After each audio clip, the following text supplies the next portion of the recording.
Hopefully we've corrected for the sound, you know what I mean? And we had something we were going to do cool, but now it's gone. I have no idea what I was just thinking about. It was cool, too. It was going to be cool, man.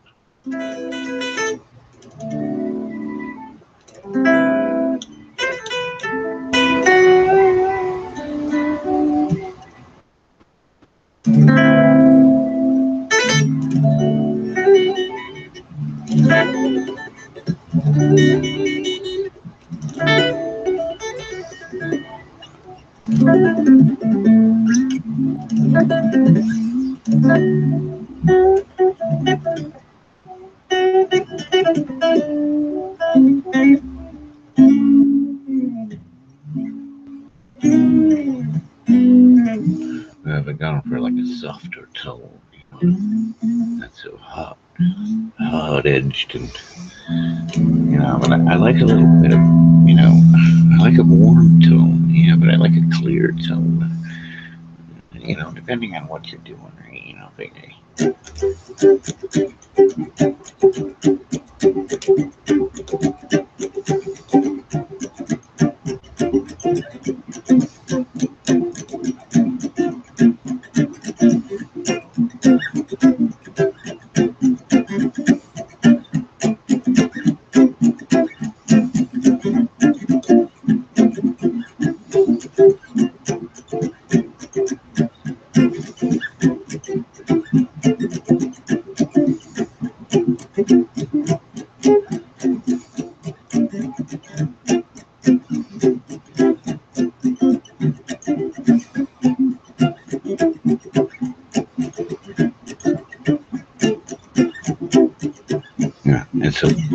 And so forth like that. Like if that sounds okay, I wouldn't know because we're gonna find the page. What it sounds like, you know what I mean? Like it's Thank God there's no listeners. Yeah, the idea was to just get it up, get it out there without thinking about it. Because if you thought about it for a minute, you would never do it. It's like anything can happen. It's live. It's real time. Let's find that page first of all, and we'll hear it if it comes through. And what's it sound like? Real time. Let's find that page first of all, and we'll hear it if it comes through. 5D. What's 5D sound like? Real time. Let's find that page first. Let's clear it up. What was happening was the goddamn guitar was too loud, and it was going. Sound like that. You know what I mean? That page so I looked what was happening. Just loud, but I don't know if it's gonna work because what I need to do is do that. Yeah, I don't need the extra noise. Enough noise.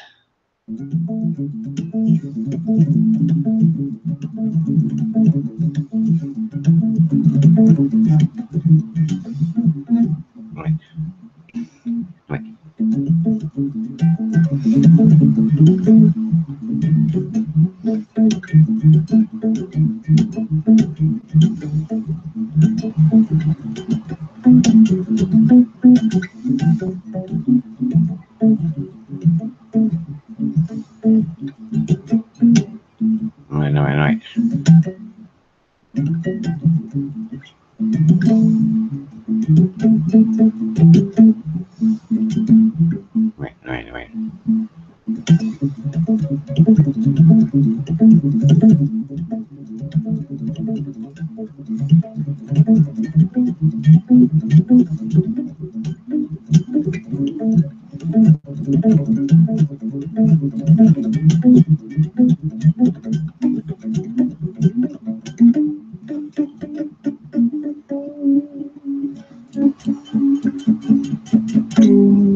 I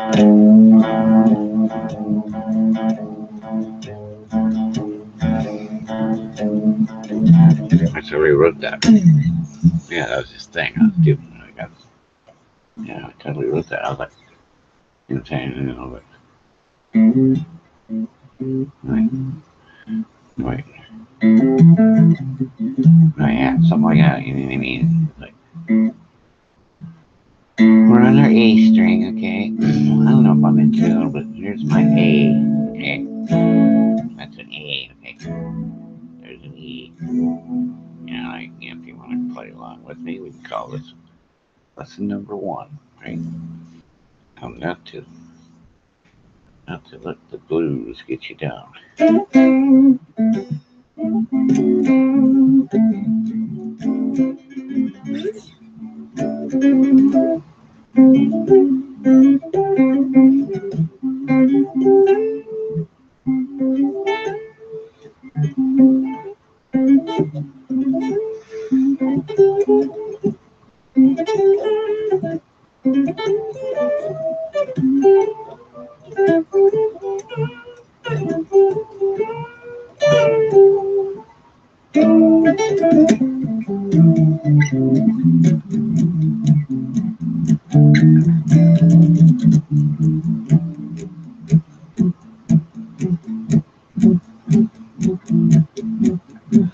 You know, at first glance, it's kind of like a pretty rigid, you know, freaking, you know what I mean, tempo or interval we're playing with this delay thing. You know, it's like I use it, using it for like.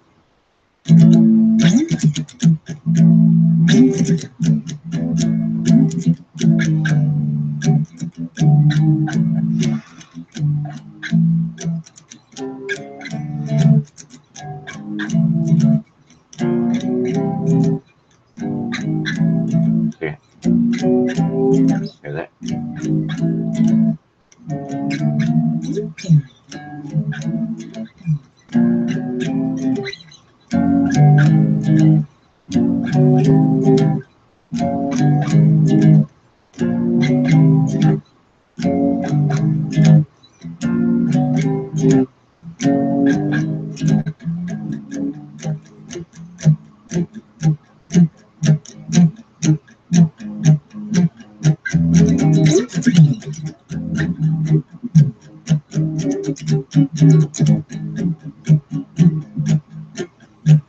Yeah, so you can do that comfortably. You know, you could find an easy way to play each chord. You know, it took me long years of just trial and error, mostly just accidentally. I would run out of something. You know, I'd been across it a million times, but I never noted it enough. Simple things like, you know, you can, well, you know, I'm not a big music theory guy, but you know, you can recognize a 7th chord. It's by the character of it, right? So you can hear other forms of that same chord, you know. Like that one there. Like that one, because it's down at the 2nd fret position, you know.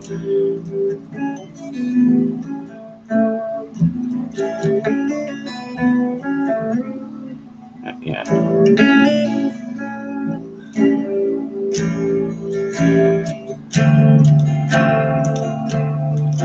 Like that particular D minor 7th. That's what they called it in this book, anyway. That's a simple 2-finger chord. Technically, I guess you can include that A string, but you would leave out the E string because that would clash with your F. So if you wanted to be obnoxious, you would include that little E, I guess, and go. Which would have, you know, I could see using that chord somewhere. Anyway. Yeah. I used to hate any chord that didn't sound good with distortion, and that ruled out most of the chords, like when I was young. So all I'd liked was like.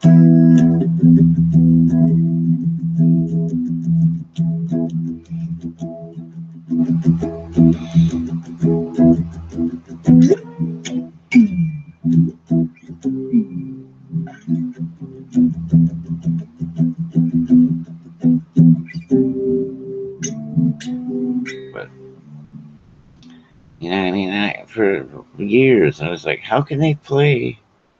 That's what I didn't like about when Ozzy broke away from Black Sabbath. He had this kid called Randy. And I was like, he was playing some cool, weird chords, but with distortion, so they sounded weird. And I was like, yeah, I've tried those chords, and I couldn't make them sound good. You know what I mean? Like, it's hard to explain, but like some of the chords that sound great through a clean sound like that. But when it's all distorted, it has such a hard-edged kind of clashing of notes, like like, it almost works better on a softer sound for those dissonant notes to ring out. You know what I mean? Like, that's why I'm not a big on the distortion. I love a cool, smooth, like Ernie Isley kind of like, sustained, smooth distortion. Like so many have used. Jimi Hendrix pioneered that. And then Ernie Isley, I loved how he did that, and he put some cool effects in with that. Like, he played a lot of Hendrix.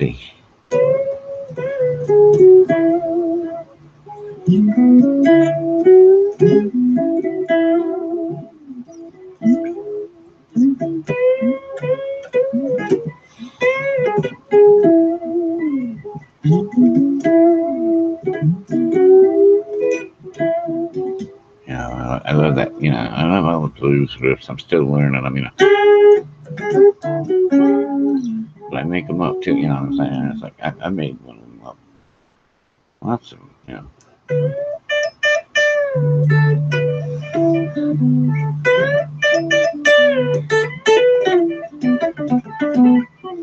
I like that bend where they bends it too far, but it sounds cool anyway. There was that one dude who was known for that. Was it? Oh, shit. Oh, it's got to be Albert King, man. He's the man. Yeah. Oh, yeah. Albert King. He's the guy that did that. But he played a weird guitar, a Flying V, and he played it upside down, but he never restrung it like Jimi Hendrix would or any other left-handed guitar player would. He just played the damn thing upside down. If you can imagine flipping the guitar over. Now you gotta use your right hand to perform the chords. Not only that, you've got your low notes down. There's the floor now. And you get your high note. But the advantage it gives you is you can pull way up using the strength of your fingers by pulling up on them high strings to do them long bends. You pull them up high. Anyway, no, I can't. I'm not even going to try it. You know what I mean? Because I learned the normal way, but you push the strings up. And you pull them up. When you get away from the edge of the neck, then you can start pulling the string up again, like on the third string, you can go.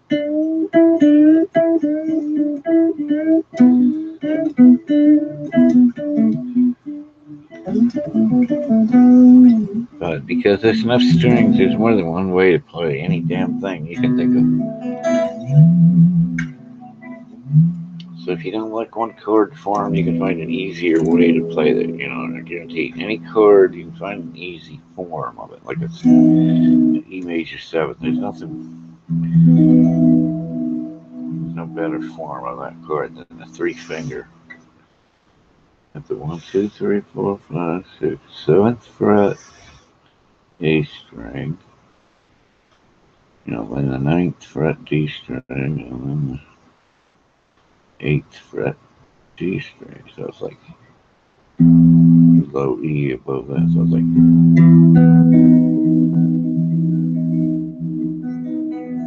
and if I let those last two notes ring out, they're already.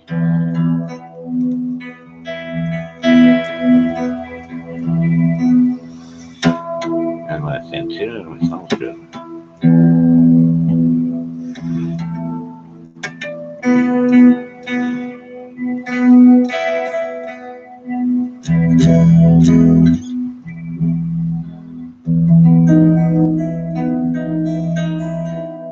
So, it's got two dissonant notes. It still sounds good. But see, when it's distorted, it won't sound so good. That kind of chord will just not sound so good.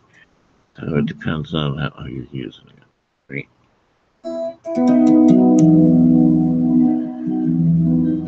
That reminds me of that Iron Maiden thing. I love that.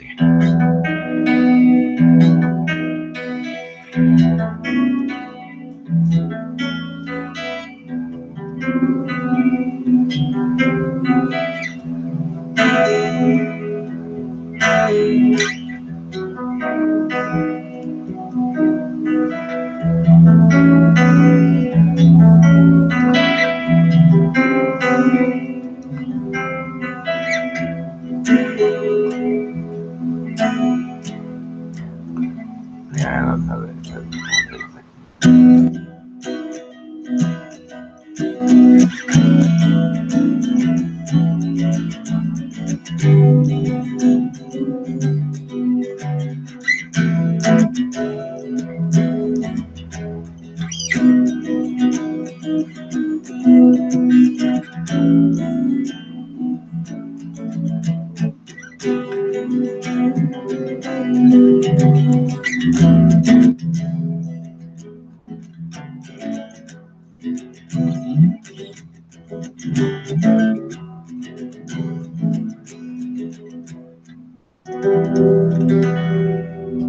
Yeah, I love that song.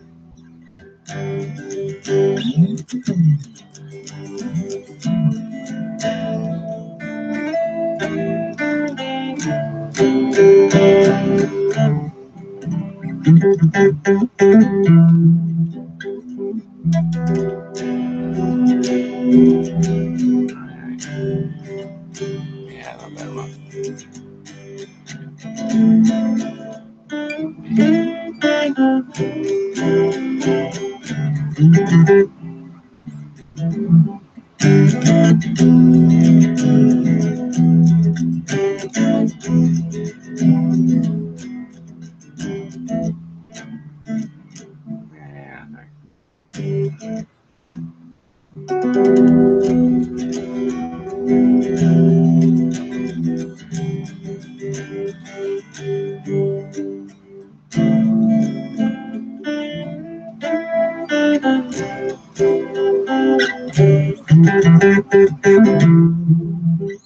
That's all I remember. But yeah, right. The other bit, I know. The other bits, the coolest, like that. Those two solos are the coolest, man. That's like the ultimate, like old school. But I was actually a few years behind, actually, those guys when they were happening at the time. It was years after that I discovered them.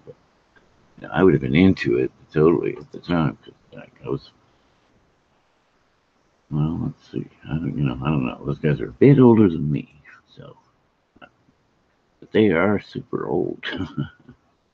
And underrated, man. Not only Iron Maiden, but Judas Priest. I mean, they couldn't possibly be overrated as great as they were. In my book. Like we always used to call Judas Priest the Beatles of heavy metal, just because they had so many cool freaking songs. Of course, that was before I discovered XTC, which are like the modern Beatles. Up till today, anyways, that I know of. I mean, where's the new Beatles, right? Like Beck is cool. I wonder what he's doing. He was good because he could, take anything from anybody else and then assemble it into something that only he could have done. That's what I like.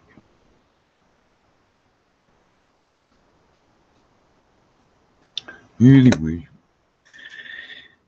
I forgot what we were gonna do this for, and it really probably went way too long. I was just indulging my loyal audience.